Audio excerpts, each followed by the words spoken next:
The periodontal probe is a periodontal instrument that is calibrated in millimeter increments and is used to evaluate the health of the periodontal tissue. Today we will be discussing the University of North Carolina UNC12 probe. The periodontal probe is categorized as an assessment instrument. It has a blunted rod-shaped working end that may be circular or rectangular in cross-section and is calibrated with millimeter markings. The UNC12 probe has 1, 2, 3, 4, 5, 6, 7, 8, 9, 10, and 12 millimeter measurements, color-coded. The working end and the shank meet at an angle that is usually greater than 90 degrees. The UNC probe has a thin, round working end. You have the handle, the shank, the working end.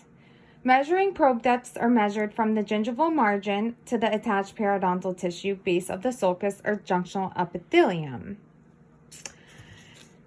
Indications when using the probe are measuring periodontal pocket depths, measuring clinical attachment loss, measuring extent of recession of the gingival margin, measuring the width of the attached gingiva, measuring the size of intraoral lesions, assessing bleeding on probing. The tooth is divided into 6 parts. The deepest probing depth between each part is recorded. So if we look here, this would be the distal line angle of the tooth on the buccal side. So I would start here and I walk my probe all the way into proximal to the caul. And once I get there, I would take the deepest recording. And then I would go to the buccal surface, walk my probe all the way to the mesial line angle, take the deepest recording. Then I would start at the mesial line angle, walk it all the way into proximal to the caul again, take the deepest recording.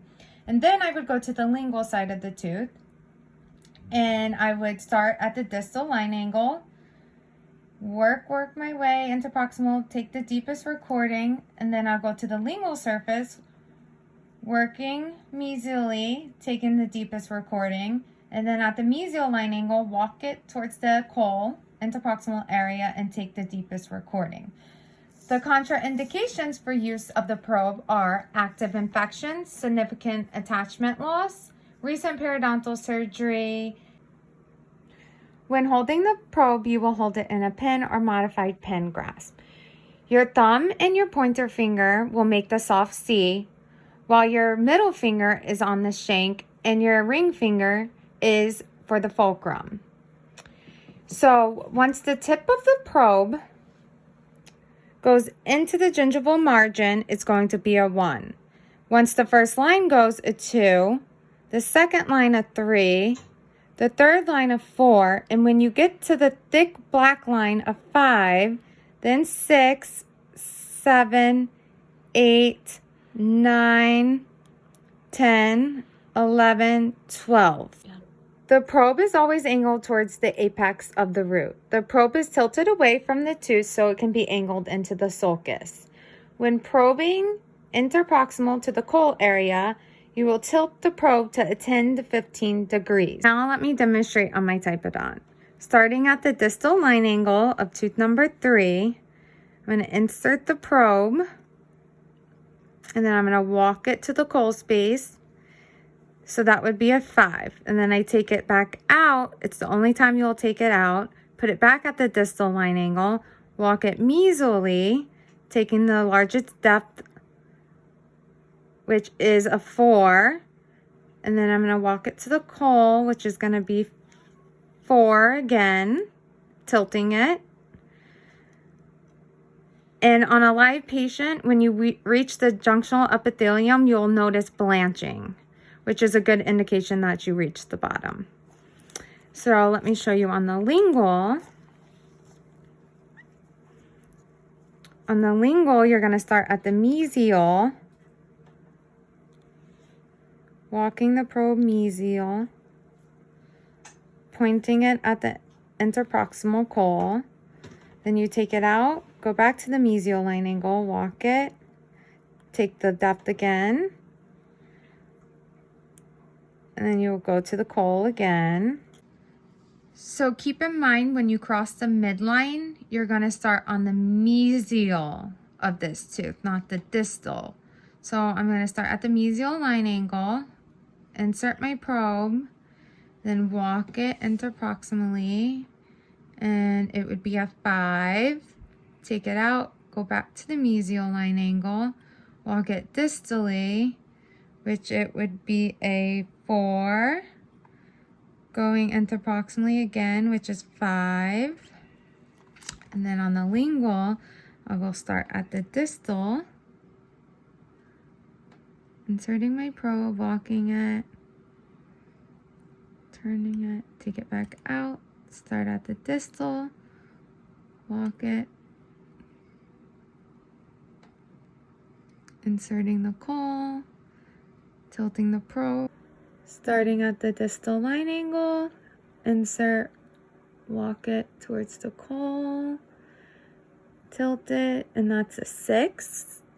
Take it out, start at the distal line angle, walk it, and that would be a 7.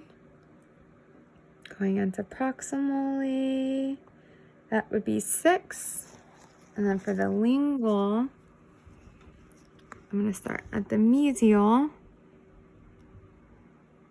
walk it to caul, take it out, walking it back,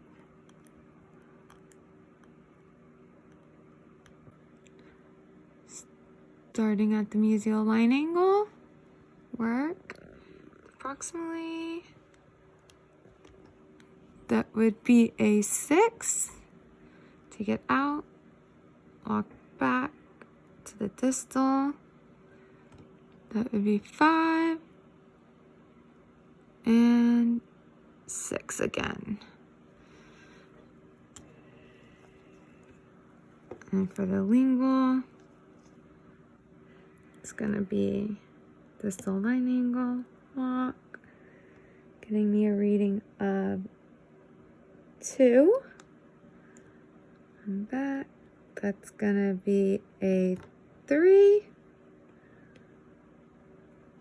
And remember the working order for the probe. You will always start at tooth number 1, then you'll work your way around the buccal surfaces all the way to tooth 16, and then you'll come back to the palatal surfaces, go all the way back to tooth number 1, and then you'll drop down to tooth number 32, do the buccal surfaces all the way to tooth number 17.